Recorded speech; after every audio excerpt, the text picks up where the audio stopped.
If you didn't really think that we didn't have jurisdiction, then no. I had to take care of this matter because you know we have jurisdiction. I'm going to revoke your bond if you don't sign it. I'm going to revoke your bond. Right? There's a big difference between a privilege versus a right. Right out of the gate, this case explodes with tension. We've got a defendant who genuinely believes the court may not even have jurisdiction over him, and a judge who's absolutely not entertaining that idea. This isn't just a routine hearing, it's shaping up to be a clash between personal beliefs and established law. Questions about rights versus privileges, self-representation, and even constitutional interpretation are about to collide in real time. And trust me, what unfolds here is equal parts dramatic, confusing, and surprisingly revealing. Stick around, because this case takes some wild turns you won't see coming. Have the right to walk. I have the right to travel, don't I? Yes, and you can walk your happy ass from one part to the other part, not in a car. Let's pause here because something critical just happened. The defendant claims he successfully represented himself in the past, but the judge immediately shuts that down, clarifying that the dismissal was due to lack of probable cause, not the defendant's legal skill. That's a huge distinction. In legal terms, a case being dismissed doesn't necessarily validate your argument, it just means the prosecution didn't meet its burden. So already, we're seeing a disconnect between perception and reality. What do you think, confidence or overconfidence? Good morning, Mr. Emitum. Do you have a lawyer today? No, representing myself. You were charged with unlawful carrying of a weapon. It looks like you also, out of the same charge, picked up a fraud as well. I mean, okay, you can represent yourself. That's your absolute right. Now this is where things start getting complicated. The defendant is introducing arguments about federal registration and private property numbers instead of a state-issued driver's license. This is a common line of reasoning in certain legal circles, but here's the key issue. State laws govern driving privileges, not federal transportation registrations for private individuals. The judge is trying to simplify it, but the defendant keeps reframing the argument. So ask yourself, does misunderstanding the law make you exempt from it? I don't know how smart it is. Have you ever represented yourself before? Yeah, many times. How did that go? I have many dismissals. For what kind of cases? I had a dismissal on unlawful carry before. And you represented yourself? Yes. This moment right here is one of the most important legal clarifications in the entire hearing. The judge draws a sharp line between a right and a privilege. Yes, you have the right to travel, but driving a car on public roads?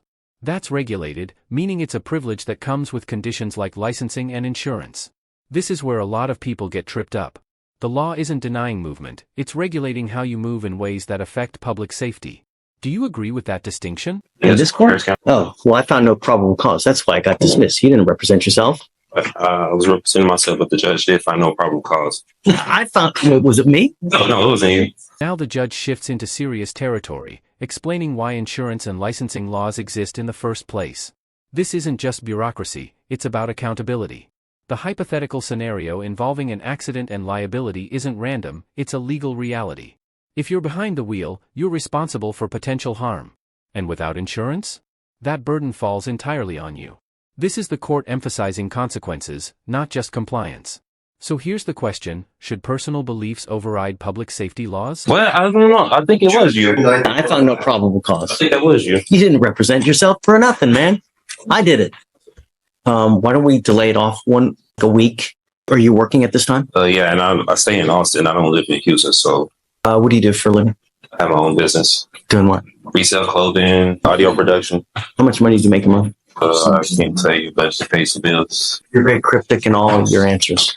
We are now in court 5. In front of me, I have Eaton Imitum, case number 2522688. This is a pivotal warning about self-representation.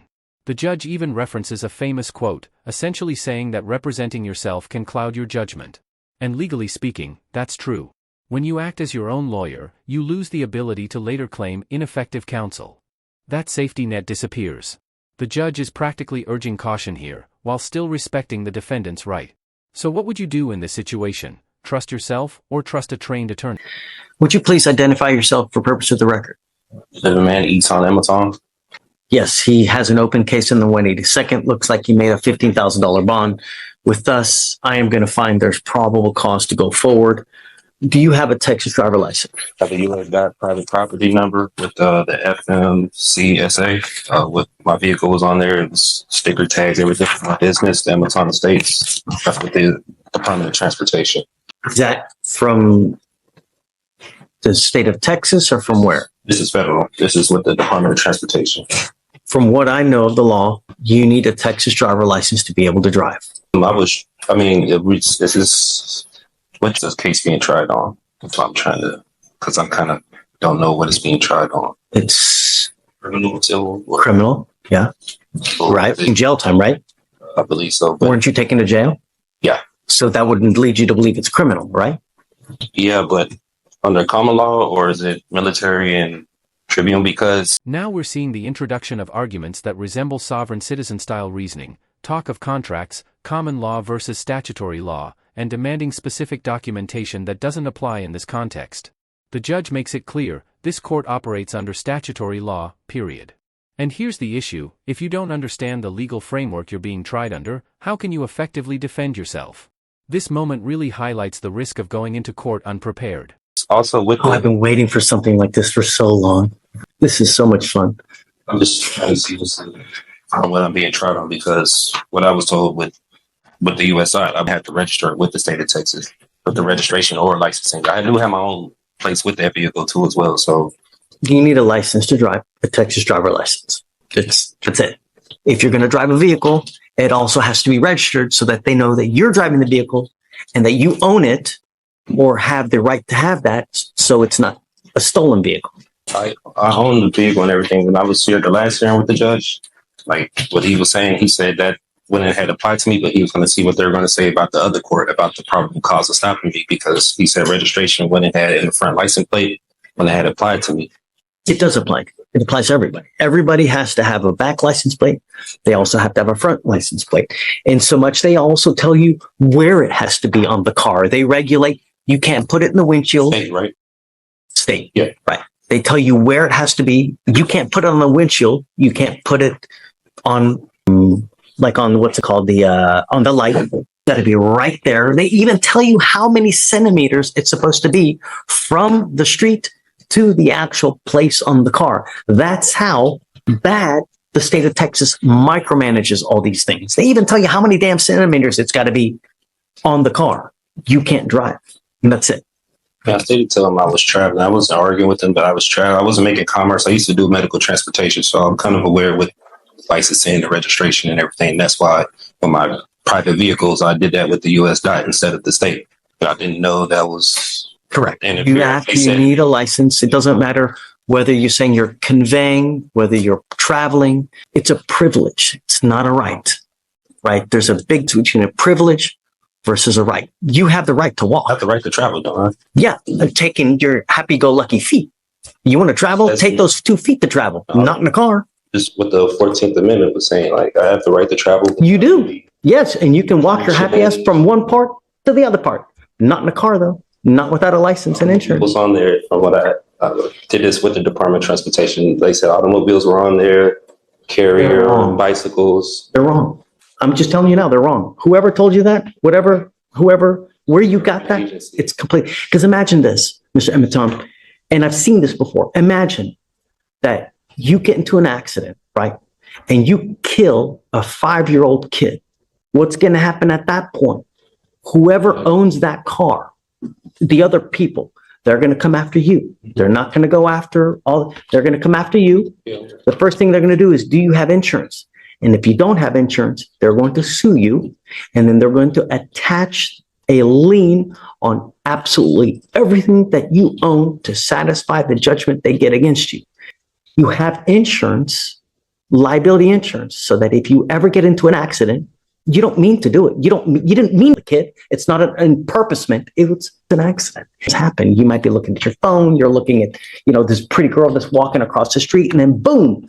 So the conveying, the this, that, you need a license. You got to have insurance. And we do it with every single person that comes in.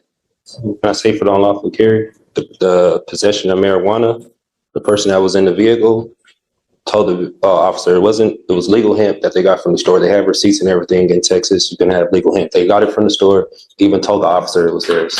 He pulled me out the car. He didn't ask for any paperwork. Now you're making the apples right.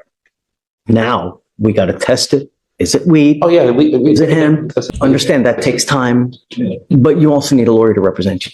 I found my own discovery. I was representing myself pro se. And you can do that if you want. Yeah. But we have to go through a series of questions. I represented myself plenty of times. I had dismissals here from Remember, and for purposes of the record, so Mr. Emitom had a case with me here. It was actually June 7th of 2022.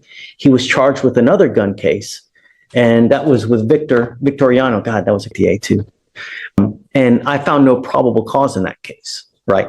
So you didn't represent yourself in that case. I found no probable cause and they dismissed it. They didn't have to dismiss it, but they did dismiss it. So other than that case, have you ever represented yourself? Yeah, many times. I have dismissed all 3 different areas coming. Traffic violations. You're welcome to do it, and, who's one of the worst? And there you have it, a courtroom clash driven by conflicting interpretations of law, rights, and responsibility. The judge made it crystal clear, driving without a license and insurance isn't just a technical violation, it's a public safety issue. The defendant, however, stood firm in his beliefs, even at the risk of having his bond revoked. This case is a powerful reminder that understanding the law is just as important as believing in your rights. Misinterpretation can carry serious consequences. If you found this case as shocking as we did, make sure to hit that like button, share your thoughts in the comments, and don't forget to subscribe for more jaw-dropping courtroom breakdowns. Who's one of the best presidents that in history that you think about right now? To me, right now.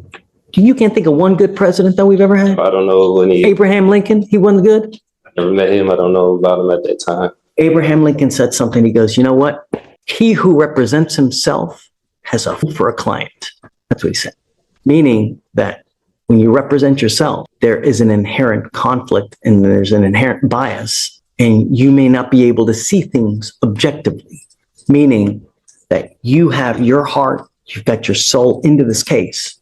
So you may not be able to see from an outside position if they're saying something that makes sense. You're absolutely entitled to represent yourself. And if you want to do that, you're more than welcome to it. And I have no problem with you doing it. You need to understand, though, if you represent yourself, you can't come at a later day and say, you know what? I had ineffective assistance of counsel. My lawyer sucked. Well, you represented yourself. You now can't complain about that. If you lose and I end up putting your butt in jail for a year, you can't complain. You're stuck like Chuck for a whole year because that's what you're facing. You're facing a year in jail. And I'm not here to put you through law school because I have way too much drama as it is. I don't need any more drama, right? So if you don't do it the right way, I'm going to shut you down, right? I like to be nice to people, but I'm not taking you to school. Do you understand this? Do you understand the charges against you? No, I don't understand the nature of it. Okay, you're charged with unlawful carrying of a weapon. You're facing up to a year in jail. What they're saying is that you unlawfully had a weapon. As a result, you were charged, and now you're facing up to a year. Do you understand? Yeah, what they're telling me, but I still don't understand why I went to jail for that. So that's why. What do you not understand? The court procedures or? No. I'm asking about the nature of charges. No, it's not. Don't talk about the procedures. Don't talk about the licensing, about the conveying. Yeah, I know I'm getting charged for unlawful carry. Right. Do you understand that? Yeah, what's going on? Okay. Do you have the right, or you understand the range of punishment that you're facing a year, correct? That's what I've been told. Okay. You have the right to court-appointed counsel. Do you want counsel to represent you? I don't want legal advice. I don't need a legal team. I just want law. You really don't want a lawyer? I represent myself. I could get none more by myself than anyone representing me. Okay. What that means is that you cannot appeal this thing. If you're found guilty and you go to jail, a lot of lawyers or a lot of defendants like to claim, sorry guys, I'll be 2 minutes. A lot of lawyers, they're lawyers for screwing up. And they say, hey man, my lawyer messed up. I can tell you, that's the one thing that defendants complain about. And probably, I don't know this for sure, but I would suspect probably the number one reason why cases are overturned because of ineffective assistance of counsel, meaning that a lawyer, for one reason or other, messed up so bad that their cases have to be redone. You cannot complain about that at a later time. I've seen that many times. That's why I'm representing myself. But you can't, if you mess up, you cannot appeal this thing. Do you understand? Once, and if you are found guilty, that's it. Do you understand? I'll make you a deal. If at any time you want a lawyer, all you got to do is ask and I'll give you one. Really. If you ever feel like you're under the gun, that you feel like someone's taking advantage of you, I'm happy to give you a lawyer at any time. I want you to understand now, as a condition of your bond, though, I'm ordering you not to drive until you have a Texas driver license and a liability insurance. I'm ordering you not to drive. And I'm going to have you sign with me today an affidavit promising me you're not going to drive. If I find that you drive, I'm going to put you in jail. Do you understand? Travel, I have personals. Okay. You are not allowed to get into the driver's seat of a car and drive, convey, travel, however you want to term it. You cannot do that. And if I find that you do that, I'm going to put you in jail and I'm going to make your bond so high, your head's going to spontaneously combust. Do you understand? That way I'm not right to say anything? Or No. So, Mr. Ematom, I'm going to find that you are okay to represent yourself. We need you to sign a form that you're going to do that. even if I don't consent to any of these charges, because I do have my paperwork, I do have. If you don't consent, just go. If you don't think we have jurisdiction, look, if I didn't think anyone had jurisdiction over me, do you think I would be here? If I was in your shoes? Hell no, man. If I didn't think that someone didn't have jurisdiction over me to be anywhere, I'm not going there. I'm not going to get out, take a shower, put my clothes on, because I like to be naked, right? You know, I'm not doing anything like that. So if you don't think we have it, just go. Otherwise, you're here. You know we do, right? Because if you, I don't know. That's why I thought. let me ask you this. If you just took off now, what would happen? There you go. What does that warrant mean? What does it mean? What do you mean as far as like the warrant? As far as jurisdiction is concerned. Do you know, if Stephen went out there and arrested someone now just for shits and giggles, do you know how much trouble he would get in? Right? If he had no reason to do it, do you know how much trouble he would get in? Right? A lot. He'd lose his job. He'd probably get sued. Right? Can't claim immunity. He'd be toast, Swiss cheese. So that's what I'm saying. If you didn't really think that we didn't have jurisdiction, then go. I had to take care of this matter because you know we have jurisdiction. No, because I was going to go to 515 Rusk and file my civil lawsuit with the officer who arrested me because they did some unlawful, unconstitutional things that they did to me at that time. So I was going to take it there. You know, I didn't believe they had jurisdiction over me. I would wait to see how this case goes first before you do that. You know, see how the case goes first before you start jumping the gun. Like that's what I was waiting. You know, if I didn't think anyone had jurisdiction over me, I'm not going to go there, man. I have enough important things to do in my life as it is. I mean, you've been sitting here since 8:30 in the morning, where it's now nearly 1 o'clock. Your Honor, at this time, the state wouldn't even be able to comply with this order because it's asking for an immediate order of discovery. It sounds like spontaneously going to give Well, other than the that, opposing party. I mean, is he asked? And it's not, the language is not aligned with criminal procedure or penal code. But beyond that, the only two pieces that are requested that are reasonable that I can produce with a timeline are 1 and 7. Mr. Ematom, understand that you will get discovery, but sometimes it takes time. It's not immediate. We can go down the list if you wish, but Yeah, let's do it. I mean, we have.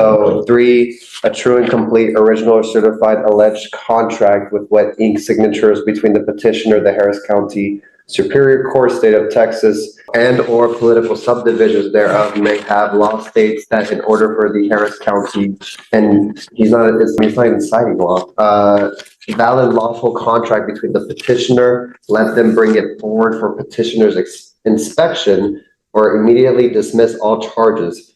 I believe this is going into UCC. This is not. I mean, here you're going into the sovereign citizen type language. Just common law. Okay. What contract? Contract complaint, whatever. I know this is statutory and it's not going over common law, so I'm not familiar with the statutes like I explained before. You're a lawyer now. You're going to have to familiar yourself with it. You're trying me on statutes. I want to be tried on common law. You're going to have to do it. I'm not sure. There's no common law here. It's done by statute. There's no common law here. It's all done by statute. And since you're the lawyer, you need to know that. I recognize the steps of the statutory steps. That's why I don't recognize. So let me ask you this. How on earth are you going to represent yourself if you don't even know that? So I get everything I need in my discovery. He's going to give you body cams. He's going to give you 911 call. He's going to give you witness lists. And that's it. Go with that. Hold on, just so he knows. So number 4, a true and complete original and or certified copies of the criminal record of the attorneys of record, judge, magistrate, pro tem, commissioners, witnesses, as well as all officers of this court. That doesn't apply here, really. I mean, my criminal history, you think I have criminal history? You need to have a more realistic guideline. They can't give you stuff immediate because he may not even have it in his possession. So I can't order him to give you something that he doesn't have in his possession. How soon can I get my next court date? Will they have it, or how soon? I don't even know. The only other thing I need you to do is I need you to swear to us that you're not going to drive. I am making it a condition of your bond. I hold that until No. I put all the stuff in my paperwork. I don't drive. I don't go by driver's license. No. I have my passport that I do go by. No, I need you to do it now. Okay, I need you to do it, and I'm making it a condition of your bond that you sign the document that you're not going to drive, convey. Contract of consent say anything or agreement say anything like that, because I'm still trying to see I'm going to revoke your bond if you don't sign it. I'm going to revoke your bond. That's it. I gotta be forced to sign that. If I don't sign it, I can't have the option to take that paper. Oh, no, I'm not. I don't have to sign it, but I'm going to revoke your bond. Do Do you think that the 5-year-old kid that gets hit and killed in a car, or the 69-year-old grandmother that ends up paralyzed from an accident, cares whether you were conveying, whether you were in commerce, non-commerce? Injuries don't care whether you're conveying, whether you're traveling. Accidents happen whether you're conveying, whether you're driving, whether you're traveling. That doesn't care, right? When you get into an accident, it doesn't matter in what method you're doing it. An accident is just that. And if you have an accident, I want to make sure that the other party will be taken care of. I'm only asking you to follow the law. I'm not asking you to split the atom here. Great. I'm asking you to sign this. If you don't have to, but I'm going to revoke your bond. That's it. And Mr. Emeton, if you get a Texas driver's license and you get insurance, I will take this deal off. That's what I believe in, and that's believe the Constitution.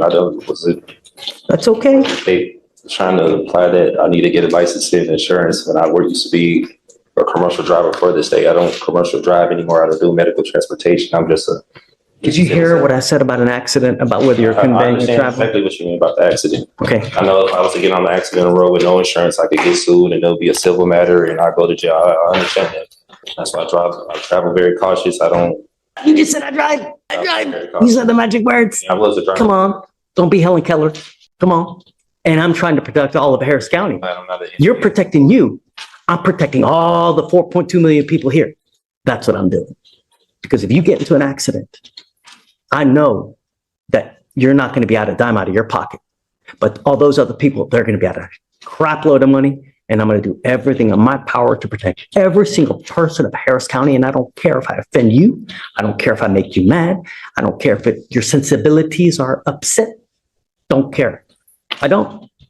All I want is every person protected. And that's it. And I'm doing what the law requires. I'm not asking you to do anything that's not outside the law. And you, as a lawyer, should be able to look it up and see, because it's all in the transportation code. So you can sign it. If you don't, I'll have you meet with Stephen. That's it. And they're reserved. I'm waiving my rights to the court. No. Signing that's waiving my rights. It's a contract. It's me. What are you waiving?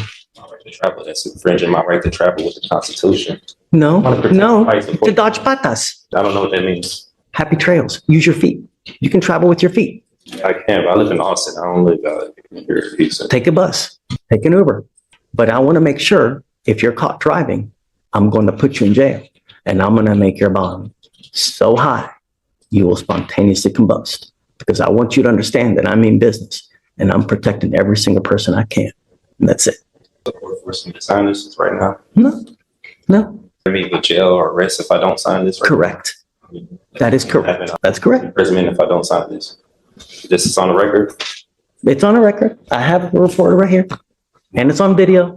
Can you file the bond conditions as well? No driving without a license, please. This is it right here. That, and I'm going to have them file it so I can give you a copy as well.